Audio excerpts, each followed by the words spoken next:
사람들이 가장 무서워하는 게 뭔지 아십니까? 죽음이 아닙니다. 혼자가 되는 겁니다. 따돌림 당하는 것, 무리에서 밀려나는 것, 아무도 나를 찾지 않는 것. 그 공포가 우리를 평생 움직입니다. 그런데 이상하게도 가장 충만하게 살았다고 말하는 사람들은 하나같이 혼자 있는 시간을 가장 소중히 여겼습니다. 왜 우리가 그토록 피하려는 그것이 어떤 사람에게는 삶의 가장 깊은 자리가 되는 걸까요? 오늘은 그 역설 이야기를 시작합니다. 그는 오랫동안 사람들 사이에서 살았습니다. 회의가 있었고, 약속이 있었고, 늘 누군가와 맞닿아 있는 삶이었습니다. 바쁜 것이 곧 열심히 사는 증거라 여겼습니다. 고요한 오후가 찾아오면 오히려 불안했습니다. 다들 앞으로 나아가고 있는데 나만 멈춰 있는 것 같았고, 이 조용함이 어딘가 뒤처짐의 신호처럼 느껴졌습니다. 그래서 그는 늘 무언가로 시간을 채웠습니다. 약속을 잡거나 연락을 하거나 화면을 들여다보거나 혼자 있다는 사실 자체를 피하려 했습니다. 그런데 어느 날이었습니다. 아무런 약속도 없는 오후가 뜻밖의 찾아왔습니다. 그는 처음으로 혼자 있는 것을 허락했습니다. 책을 펼쳤고 생각이 흘렀고 아무도 방해하지 않았습니다. 시간이 얼마나 지났는지도 몰랐습니다. 그 고요의 끝에서 오랫동안 잊고 있던 한 사람을 만났습니다. 바로 자기 자신이었습니다. 아, 이게 원래 나였구나. 이게 내 목소리였구나. 그 감각이 조용히 밀려왔습니다. 철학자 쇼펜하우어는 말했습니다. 인간은 혼자 있을 때만 진정으로 자기 자신일 수 있다고. 처음엔 쓸쓸하게 들립니다. 그러나 다시 생각하면 전혀 다르게 들립니다. 혼자 있는 시간이 결핍이 아니라 회복이라는 뜻이니까요. 우리가 그토록 피하려 했던 그 시간이 사실은 나를 되찾는 유일한 시간이었다는 겁니다. 우리는 외로움을 두려워합니다. 혼자라는 말에 금세 불안이 따라붙습니다. 혼자 있는 사람을 보면 걱정이 앞섭니다. 저 사람은 친구가 없는 걸까? 왜 저렇게 혼자일까? 그런데 그 시선 안에는 사실 두려움이 숨어 있습니다. 내가 저렇게 되면 어떡하나? 그 두려움이 다른 사람을 향한 걱정인 척 나타나는 겁니다. 남을 걱정하는 게 아니라 자기 자신을 투영하는 겁니다. 혼자 있는 것과 외로운 것은 다릅니다. 누군가에게 밀려나 홀로 남겨지는 것과 스스로 고요를 선택하는 것은 전혀 다른 이야기입니다. 강제로 혼자가 되면 외로움이 됩니다. 그러나 내가 선택한 혼자는 고독이 됩니다. 그리고 선택한 고독 안에는 두려움 대신 충만함이 자리합니다. 채워진 고요입니다. 혼자 있을 때 비로소 생각이 정리됩니다. 감정이 가라앉고 내가 무엇을 원하는지 희미하게나마 들립니다. 다른 사람들의 목소리가 잠시 멈췄을 때 처음으로 나 자신의 목소리가 들립니다. 그래서 고요한 시간을 가진 사람은 다시 사람들 곁으로 돌아갔을 때 더 따뜻하게 닿을 수 있습니다. 비어있는 사람은 나눠줄 것이 없습니다. 채워진 사람만이 나눠줄 수 있으니까요. 삶은 원래 고독합니다. 나를 완전히 이해해주는 사람이 한 명도 없는 것이 사실 정상입니다. 어쩌다 한 사람이라도 생기면 그것이 기적 같은 행운인 겁니다. 그 시선으로 바꾸면 외롭다는 감정이 조금 달리 보입니다. 당연한 것을 당연하게 느끼는 것뿐이라고. 그리고 그 속에서 찾아오는 짧은 연결의 순간들이 더 선명하고 더 소중하게 빛납니다. 그는 오늘도 혼자 작업실에 앉아 있습니다. 책을 읽고 생각을 쓰고 아무도 부르지 않는 오후를 보냅니다. 바깥에서 누군가는 여전히 걱정할지 모릅니다. 그러나 그는 압니다. 이 고요한 시간이 낭비가 아니라 삶의 가장 깊은 자리라는 것을. 혼자라서 외로운 게 아니라 혼자이기에 비로소 온전해지는 시간이라는 것을. 그렇다면 이제 이런 질문이 남습니다. 우리는 왜 행복해야만 한다고 믿게 된 걸까요? 행복해야 한다는 말을 우리는 너무 자주 듣습니다. 행복을 찾아야 하고, 행복을 만들어야 하고, 행복하지 않으면 무언가 잘못된 것처럼 느껴집니다. 그런데 잠깐 생각해 보십시오. 행복이 정말 삶의 정상 상태라면 왜 우리는 이렇게 늘 행복을 찾아 헤매고 있을까요? 이미 정상 상태에 있다면 찾을 필요가 없어야 합니다. 어쩌면 우리는 처음부터 행복에 대해 잘못 생각하고 있는 건 아닐까요? 그는 한동안 그 강박 속에서 살았습니다. 오늘 기분이 좋지 않으면 내가 잘못 살고 있는 것 같았습니다. 남들은 다 행복해 보이는데 나만 이러고 있는 것 같아 더 초라해졌습니다. 행복하지 못한 상태를 문제로 규정하는 순간 자기 삶 전체가 실패처럼 보이기 시작했습니다. 행복해야 한다는 생각이 오히려 매일을 불행하게 만들고 있었습니다. 철학자 알랭 드 보통은 말했습니다. 불행은 삶의 예외가 아니라 기본값이며 행복은 그 사이에 잠깐 찾아오는 손님이라고. 처음엔 냉정하게 들립니다. 그러나 이 말을 받아들이는 순간 이상하게도 숨이 트입니다. 행복하지 않은 오늘이 실패가 아니라는 뜻이니까요. 그냥 평범한 하루일 뿐이라는 뜻이니까요. 생각을 바꾸면 세상이 달라 보입니다. 행복하지 않은 것이 기본 상태라면 오늘 기분이 무거운 것은 잘못된 게 아닙니다. 그냥 평소인 겁니다. 그런데 그러다 어느 날 오후 창밖으로 햇살이 비스듬히 들어왔습니다. 마침 마시던 커피 한 잔이 유난히 향이 좋았습니다. 특별한 일은 아무것도 없었는데 잠깐 마음이 따뜻해졌습니다. 그 감각이 채 5분도 가지 않아 사라졌지만 그 짧은 순간이 오늘 하루의 의미를 주었습니다. 아, 이게 행복이구나. 거창한 게 아니었구나. 언제나 저 멀리 있는 무언가가 아니라 이미 살고 있는 하루 안에 가끔 찾아오는 것이었구나. 우리는 행복을 미래에 붙여두는 버릇이 있습니다. 이것만 이루면 행복할 거야. 저 사람만 곁에 있으면 행복할 거야. 그 자리에만 가면 행복할 거야. 하지만 막상 그것들을 얻고 나면 행복은 생각보다 짧습니다. 그리고 곧 다음 조건이 생깁니다. 행복은 끝없이 조건을 달고 다닙니다. 그래서 미래에 붙여놓은 행복은 늘 지금 여기에 없습니다. 지금은 아직 아니고 나중에 가면 있을 것 같지만 나중이 오면 또다시 나중이 됩니다. 행복을 찾으려 하지 않고 지금 이 상태를 그냥 두면 어떻게 될까요? 지금은 행복하지 않아도 괜찮다고, 이게 원래 평범한 하루라고 받아들이는 순간 이상하게도 마음이 느슨해집니다. 잘 살아야 한다는 압박이 조금 내려가고 오늘 하루를 그냥 살 수 있게 됩니다. 그 느슨함 속에서 오히려 소소한 것들이 보이기 시작합니다. 늘 거기 있었는데 보지 못했던 것들이 비로소 눈에 들어옵니다. 행복은 채우는 것이 아닐지 모릅니다. 오히려 비우는 것에 가깝습니다. 행복해야 한다는 강박을 내려놓고 지금 이 순간을 판단하지 않고 그냥 두는 것. 그러다 어쩌다 마음이 잠깐 밝아지는 순간이 오면 그것을 조용히 알아채는 것. 그 순간이 기적처럼 귀한 것이라는 사실을 이미 알고 있기 때문에 더 선명하게 느낄 수 있습니다. 그는 이제 행복하지 않은 하루를 탓하지 않습니다. 오늘도 그냥 평범한 날이었구나. 그렇게 하루를 끝냅니다. 그리고 가끔 아무 이유 없이 마음이 가벼워지는 그 짧은 순간을 만나면 조용히 생각합니다. 어쩌다 이런 시간이 왔구나. 운이 좋네. 그것으로 충분합니다. 그런데 여기서 한 가지 질문이 남습니다. 우리가 행복을 이토록 두려워하고 고독을 이토록 피하려 하는 이 본능은 도대체 어디서 온 걸까요? 인간은 오랫동안 무리지어 살아왔습니다. 수십만 년의 시간 동안 집단을 벗어난다는 것은 곧 죽음을 의미했습니다. 혼자서는 사냥도 어렵고 외부의 위험을 막기도 힘들었습니다.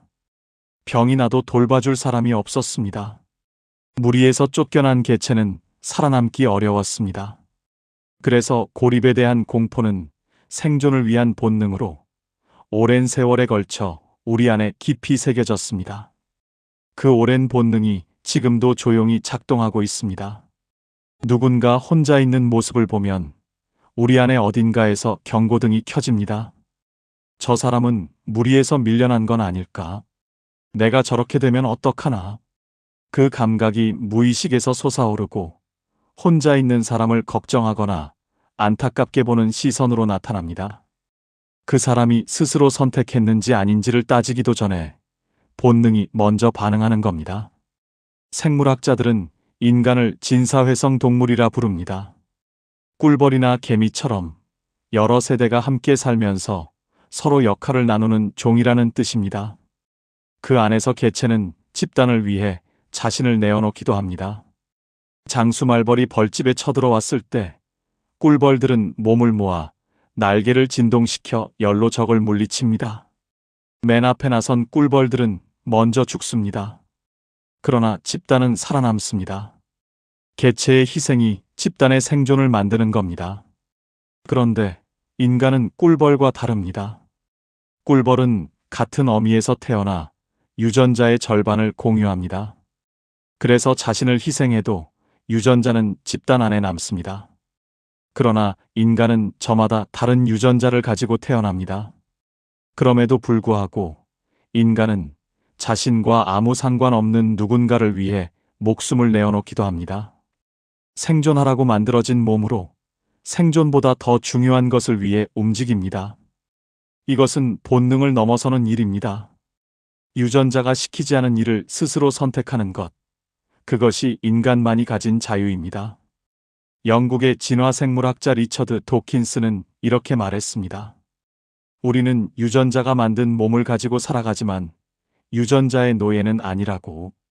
본능은 우리를 특정한 방향으로 밀어붙이지만 인간은 그 방향을 거스를 수 있는 유일한 종이라고. 고립을 두려워하는 것은 본능입니다. 그러나 고독을 선택하는 것은 자유입니다. 그 둘은 전혀 다른 이야기입니다. 그래서 혼자 있기를 선택하는 사람을 이상하게 볼 필요가 없습니다. 그것은 오래된 본능의 명령을 내려놓고 자기 자신을 이해하는 쪽을 선택한 것입니다. 작은 용기입니다.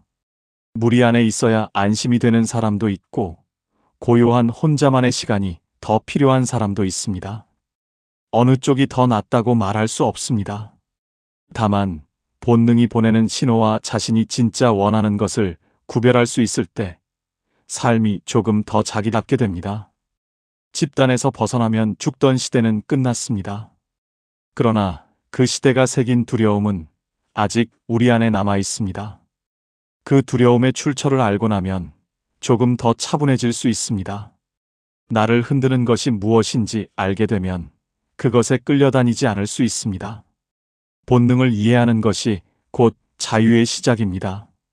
그렇다면 이제 남은 질문은 하나입니다. 그 자유 안에서 우리는 어떻게 살아가야 할까요? 우리는 일만 열심히 하면 잘 사는 거라고 배웠습니다. 쉬지 않고 달려가는 것이 성실한 삶이라 믿었습니다. 어릴 때부터 그렇게 들어왔습니다. 놀면 안 된다. 쉬면 뒤처진다. 열심히 해야 나중에 편하다. 그 말들이 몸에 새겨진 채로 수십 년을 살았습니다. 그런데 어느 날 그는 문득 멈춰 섰습니다. 일은 열심히 했는데 삶이 왜 이렇게 허전하지? 뭔가 빠진 것 같은데 그게 무엇인지 몰랐습니다.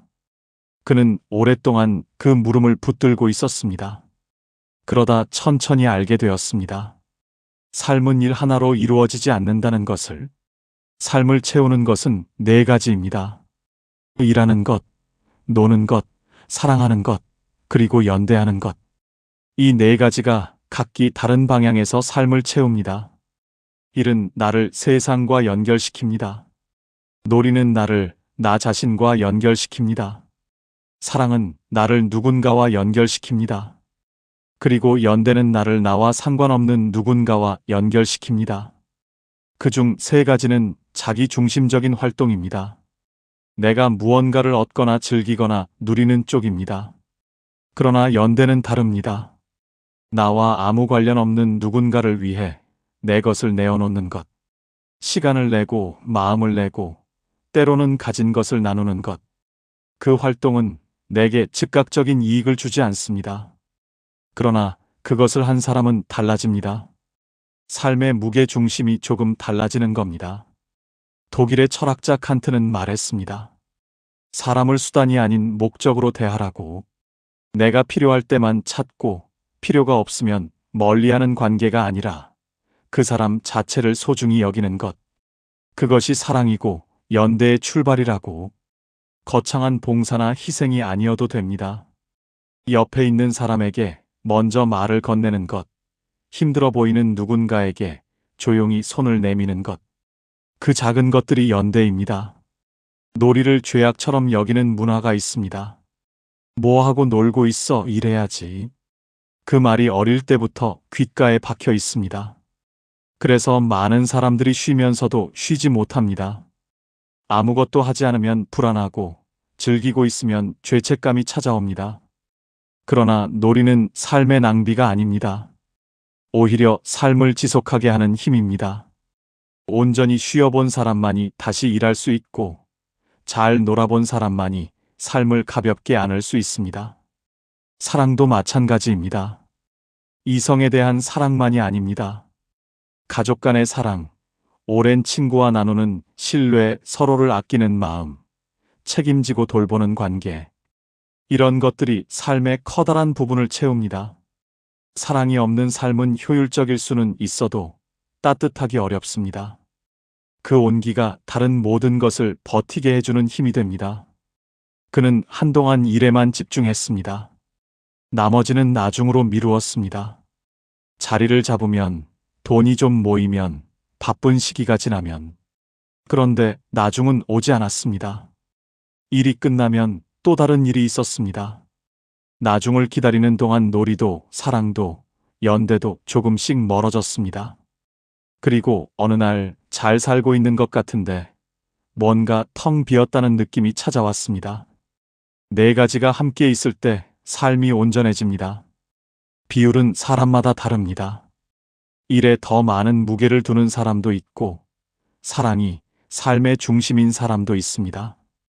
어느 것이 옳고 어느 것이 그르다고 말할 수 없습니다. 다만 하나만 있고 나머지가 오래 비어 있을 때 삶이 조금씩 기울어집니다. 그 기울어짐이 어느 날 허전함으로 찾아오는 겁니다. 그렇다면 이제 마지막 질문이 남습니다. 이렇게 살아가는 우리에게 꿈은 꼭 있어야 하는 걸까요? 꿈을 가지라는 말을 우리는 너무 많이 들었습니다. 어릴 때부터 장래 희망을 물어보았고 꿈이 있어야 훌륭한 사람이 되는 것처럼 말했습니다. 꿈이 없으면 방향이 없는 사람처럼 무언가 부족한 사람처럼 느껴지게 만들었습니다. 그런데 그는 사실 꿈이 없었습니다. 정확히는 어떤 꿈을 가져야 하는지 몰랐습니다. 그냥 살았습니다. 하루하루 주어진 일을 했고 그렇게 세월이 흘렀습니다. 그러다 어느 날 돌아보니 책을 읽고 글을 쓰는 일이 삶의 중심에 자리 잡고 있었습니다. 계획한 것이 아니었습니다. 살다 보니 그렇게 되어 있었습니다. 꿈은 찾는 것이 아닐 수 있습니다. 처음부터 정해놓고 달려가는 것이 아니라 살면서 만나는 것일 수 있습니다. 어떤 사람은 일찍 자기 길을 알고 어떤 사람은 쉰이 넘어서야 비로소 자기에게 맞는 것을 발견합니다. 늦었다고 잘못된 것이 아닙니다. 그것이 그 사람의 속도인 겁니다. 죽을 때까지 못 찾을 수도 있습니다. 그것도 삶입니다. 그냥 살아가는 것 자체가 이미 충분한 의미이니까요. 고대 그리스의 철학자 소크라테스는 말했습니다. 성찰하지 않는 삶은 살 가치가 없다고. 이 말을 거창하게 받아들일 필요는 없습니다. 매일 깊은 철학을 공부하라는 뜻이 아닙니다. 그냥 자기 삶을 가끔 들여다보라는 것입니다. 오늘 내가 무엇을 했는지, 무엇이 좋았고, 무엇이 불편했는지, 나는 지금 어떤 방향으로 걷고 있는지, 그 작은 성찰이 쌓일 때 어느 순간 길이 보이기 시작합니다. 책도 그렇습니다. 좋은 책을 많이 읽어야 한다는 압박이 있습니다. 고전을 읽어야 교양인이고 유명한 책을 읽지 못하면 부족한 것 같습니다. 그러나 그는 솔직히 말했습니다. 자신도 못 읽는 책이 있다고. 몇 번을 도전해도 앞으로 나가지 않는 책들이 있다고. 그 말에 많은 사람들이 고개를 끄덕였습니다. 나만 그런 것이 아니었구나. 그 안도감이 오히려 더 큰 공감을 만들었습니다. 책도 사람처럼 궁합이 있습니다. 아무리 유명한 책도 지금의 나와 맞지 않으면 읽히지 않습니다.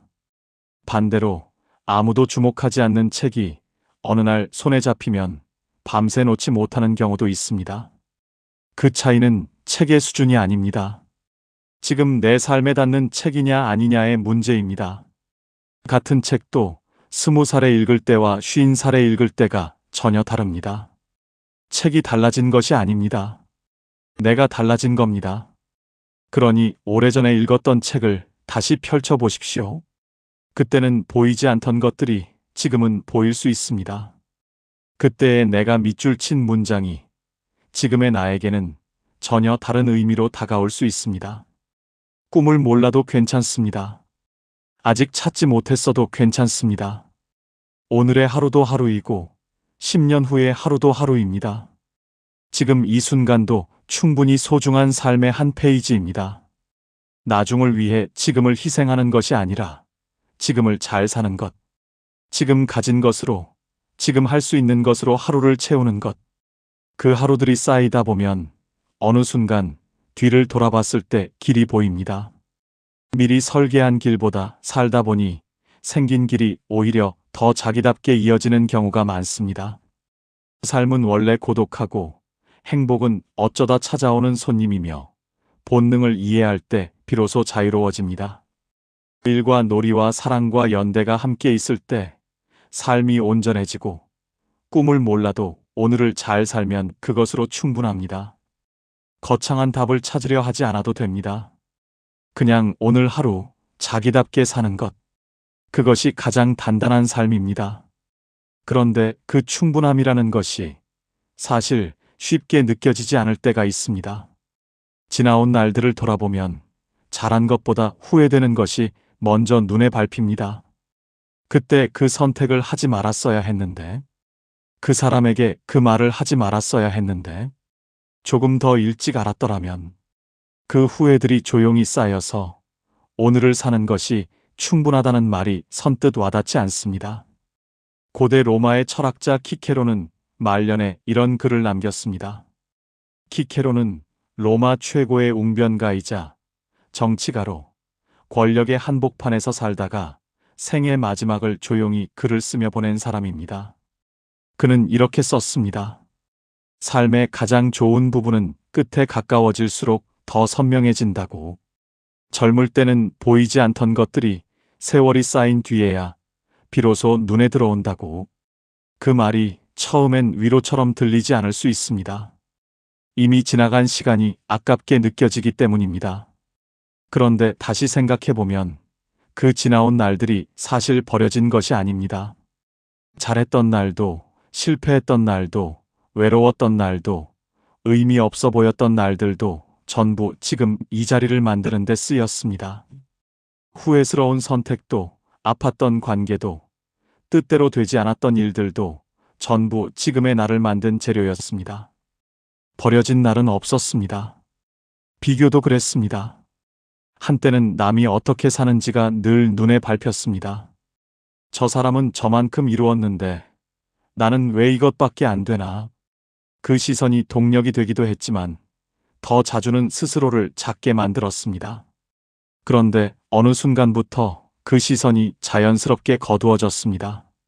남이 어떻게 사는지보다 내가 오늘 어떻게 살고 싶은지가 더 중요해졌습니다.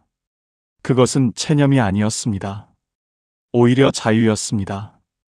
관계도 달라졌습니다. 한때는 많은 사람을 아는 것이 중요했습니다. 넓은 인맥, 다양한 자리, 끊임없는 연결. 그런데 세월이 흐르면서 진짜 중요한 사람이 누구인지 보이기 시작했습니다. 많은 사람이 필요한 것이 아니었습니다. 진심이 통하는 한두 사람이 있으면 충분했습니다. 관계가 줄어든 것이 아니었습니다. 깊어진 겁니다. 넓이 대신 깊이를 알게 된 겁니다. 어느 가을 오후였습니다. 그는 오랜만에 아무 약속 없이 공원 벤치에 앉았습니다. 바람이 불었고 낙엽이 졌고 지나가는 사람들이 보였습니다. 젊은 시절이었다면 그냥 지나쳤을 오후였습니다. 늘 다음 일이 있었고 늘 더 중요한 것이 있었으니까요. 그런데 그날은 달랐습니다. 낙엽이 지는 것을 오래 바라보았습니다. 서두르지 않아도 된다는 것을 몸이 먼저 알고 있었습니다. 그 느림 속에서 오히려 삶이 더 또렷하게 보였습니다. 그 평범한 오후가 살면서 가장 바쁘게 달렸던 어떤 날보다 더 충만하게 느껴졌습니다. 삶은 처음부터 완성된 그림을 향해 가는 것이 아닙니다.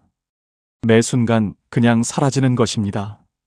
고독하고 때로 외롭고 가끔 행복하고 누군가를 사랑하고 무언가에 기여하고 그렇게 하루하루가 쌓여서 한 사람의 삶이 됩니다. 거창하지 않아도 대단하지 않아도 됩니다. 지나온 모든 날들이 지금 이 자리를 만들었듯이 오늘 이 하루도 내일의 나를 만들고 있습니다. 그러니 오늘을 자기답게 사는 것, 그것으로 충분합니다. 오늘 이야기가 여러분의 하루에 작은 위로가 되었으면 좋겠습니다. 영상이 마음에 닿으셨다면 구독과 좋아요 부탁드립니다. 여러분의 작은 응원이 이 채널을 이어가는 힘이 됩니다. 다음에도 삶의 깊은 자리에서 건져 올린 이야기로 찾아오겠습니다. 감사합니다.